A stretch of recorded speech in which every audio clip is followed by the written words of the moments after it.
যদি দাঁড়িয়ে ইয়া নবী সালামুন আলাইকা পড়ে, ইয়া রাসূল সালামুন আলাইকা পড়ে, ইয়া হাবিব সালামুন আলাইকা পড়ে, তাহলে তাদের বাধা দেওয়ার অধিকার আছে?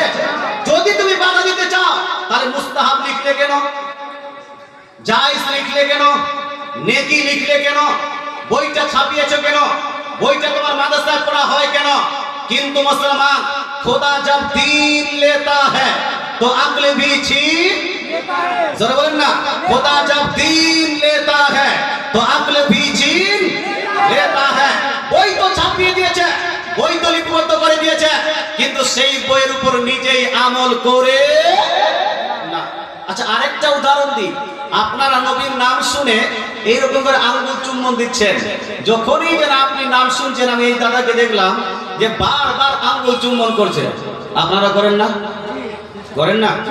করেন আপনারা। আর আঙ্গুলে কি বলছে, চোখে কষ্ট হয় মমতাজের, আপনি আঙ্গুল চুম্বন করেন আর কষ্ট হয় ওই যে বর্তমানে ডাক জোরের, হয় না? হয় না? মুসলমান, আপনাকে বলতে চাই, চুম্মা খাচ্ছি আমরা, এটা ভালো লাগবে না খারাপ লাগবে এটা আমাদের ব্যাপার।